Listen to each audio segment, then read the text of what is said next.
세상에는 무한대의 돈이 있고 그 양은 모든 인구가 백만장자로 살기에 부족하지 않을 정도라고 합니다. 하지만 부자가 되는 사람은 소수에 불과하죠. 과연 부자들은 어떻게 돈을 번 걸까요? 부채 제로, 자산 4천억 대의 슈퍼리치, 김승호 회장님께 듣는 돈에 대한 이야기. 이번 시간에는 부자들이 돈을 버는 방식에 대해 알아보겠습니다. 안녕하십니까, 김승호입니다. 이번에는 부자들이 돈을 버는 방식에 대해서 설명해 보겠습니다. 부자들은 돈을 어떻게 벌까? 어떤 방식으로 돈을 모으고 유지하고 관리할까? 굉장히 궁금하죠. 사실은 이제 돈을 버는 방식은 흔히 네 가지가 있어요. 돈을 버는 방식도 네 가지 있고, 어떤 사람들이 기업가를 통해서, 기업이나 장사를 통해서, 혹은 투자나 대형 기업을 통해서 돈이 모아지는 과정도 흔히 네 가지예요. 이 구성을 한번 설명을 하고 어떻게 부자들이 돈을 대하는지, 그리고 어떻게 버는지 설명해 보겠습니다.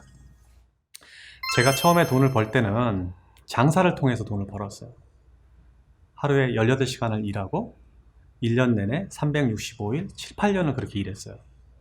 이 방식의 돈벌이는, 이 방식으로 돈을 버는 것은 내 재산과 나의 노동력을 통해서 돈을 버는 거예요. 이게 보통 흔히 가장 일반적인 방법이에요. 이제 두 번째 방식은, 두 번째 그룹들이 있어요. 그거는 기업가가 되는 방식이에요. 남의 자산과 다른 사람을 통해서 그 구조를 만들어내서 돈을 버는 거예요. 이제 대형 기업들이 기업가로 변해진 어떤 구조들은 대부분 이런 일을 하고 있어요. 그 다음에 세 번째 그룹들이 있어요. 이 사람들은 에쿼티 혹은 자산으로 그러죠. 돈을, 쉽게 말하면 대형 투자 자본을 가지고 두 번째 그룹이었던 사람들, 즉 일반 기업들을 합병하거나 해체하거나 혹은 발생시켜서 돈을 버는 사람들이에요. 이제 네 번째는 우리하고는 조금 거리가 먼 사람들인데, 국가를 상대로 돈을 버는 구조, 혹은 국가 전체의 틀을 바꿔서 돈을 버는 기업들이 있습니다. 예를 들면 미국의 연방준비은행은 연방준비은행, 그러니까 정부의 기관으로 알고 있지만 실제로는 사기업이에요.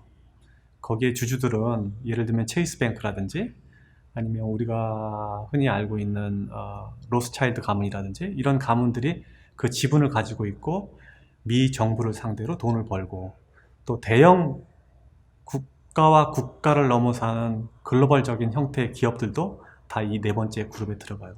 그래서 이런 네 가지 방식으로 돈을 버는데, 이 네 가지 방식으로 돈을 버는 이 부자들은 이 부자의 형태에 따라서 공통점이 하나가 있습니다. 그 벌어진 돈을 어떻게 관리하는 문제에 있어서는 거의 동일한 형태와 구조를 이해하고 있어요. 여러분들이 만약에 은행에다가 지금 1억을 맡긴다고 그러면 이자 얼마 주는지 혹시 아세요? 아마 지금 한국 이자율로 보면 2% 내외일 거예요. 그러면 2% 받는다고 치면 1억을 은행에다 주면 지금 200만 원 받는다는 소리죠? 맞나요? 200만 원. 그럼 한 달에 얼마예요? 20만 원이 좀 못 되는 거잖아요. 12달이니까. 그런데 0.25%가 만약에 변동된다 그러면 여러분들이 그 돈을 다른 데로 옮길까요? 그리고 그걸 알고 있나요?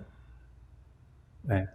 그런데 부자들은 그 0.25%가 어마어마하게 큰 차이라는 걸 알아요. 그래서 부자들은 이자율 변동에 따라서 돈을 남의 나라에서 이 나라까지 돈을 옮기고 빼고 그런 형태를 갖고 있어요, 지금도. 그리고 부자들의 특성 중에 하나는 뭐냐면, 돈을 대하는 특성 중에 하나가 뭐냐면, 이 돈을 안전하게 더 확보해서 유지하는 데 관심이 더 많아요.